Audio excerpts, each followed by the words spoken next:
Un degré de conscience avec Emma Aziza. Bonjour Emma. Bonjour Laurent. Experte en hydrologie, spécialiste de l'adaptation de nos sociétés au bouleversement climatique. Et on vient de vivre justement une semaine mouvementée sur le plan climatique. Il y a eu la journée mondiale de l'eau.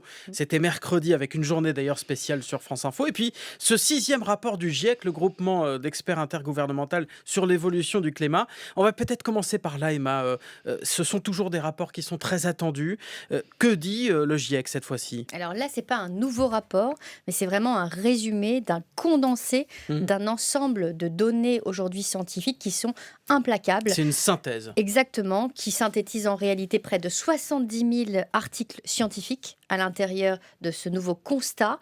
On extrait ce qui est le plus important et qu'est-ce qu'on nous dit? Qu'aujourd'hui, aucun État ne peut venir sur la table des négociations et dire finalement, on ne croit pas que l'homme soit responsable du changement climatique. Donc ça, c'est pour les climato-sceptiques. Et ensuite, les messages clés sont le fait qu'on observe un changement climatique dans toutes les régions du monde. Il est sans précédent, extrêmement rapide et surtout, il est directement dû à l'homme. Ça, c'est un point final. Parmi les effets de ce bouleversement climatique, il y a le cycle de l'eau qui est perturbé, l'eau qui, par exemple, vient à manquer en France, on le vit depuis l'été dernier. C'est aussi ce que dit le GIEC, et ça n'est pas qu'en France d'ailleurs. Non, à travers le monde entier, on affirme une tendance qui est très claire. La moitié de la population mondiale, à l'heure où on se parle, subit déjà de graves pénuries d'eau, et on estime qu'une partie de l'année, eh bien, elles manqueront crucialement d'eau. Donc c'est vraiment une donnée qui est très claire et qui est aujourd'hui visible et palpable aux quatre coins de la planète. Le manque d'eau, ça inquiète donc le GIEC, ça inquiète également l'ONU. Et oui, puisqu'il y avait le sommet mondial cette semaine de l'eau à l'ONU, et donc on se rend compte qu'il nous alerte face lui aussi à une crise imminente de ces pénuries qui se généralisent. Donc en gros, on dit la même chose un peu différemment, mais surtout ce qu'il faut comprendre à travers les conclusions que l'on a cette semaine à New York, c'est le fait que l'humanité épuise l'ensemble des ressources planétaires. Ça, c'est quelque chose de nouveau parce qu'on le savait pour le pétrole, on le voit beaucoup moins pour les réserves en eau souterraine. Et donc, le constat est absolument implacable. Et surtout, un autre chiffre qui fait froid dans le dos, la demande mondiale d'eau douce sera supérieure de 40% à l'offre d'ici 2030, Donc c'est-à-dire l'homme demain. épuise les réserves, y compris les réserves d'eau. Est-ce que l'ONU propose des solutions? Oui. Parce que vous savez que dans un degré de conscience, on aime apporter des solutions. Et il en faut. Oui, en fait, c'est un appel généralisé à arrêter le gaspillage alimentaire dans le monde entier.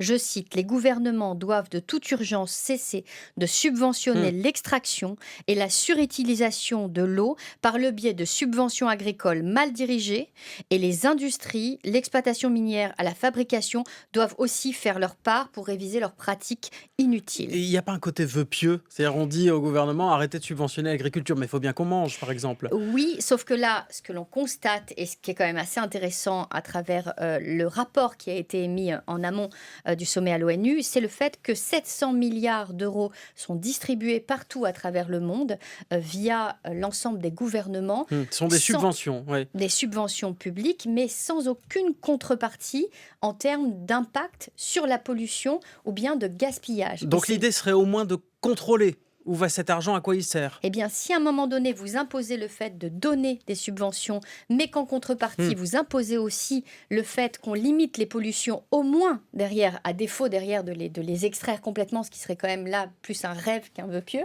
Et c'est vraiment la logique aujourd'hui qui est très claire.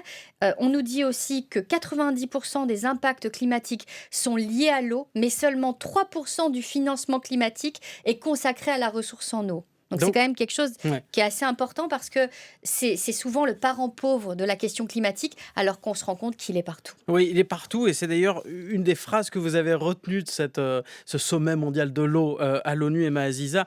Un des participants qui a pris la parole, c'est, je crois, le directeur mondial de l'eau, c'est son titre, et qui s'est exprimé sur cette question cruciale de l'eau. Oui, alors en fait c'est Charles Iceland, directeur mondial de l'eau à l'Institut des ressources mondiales.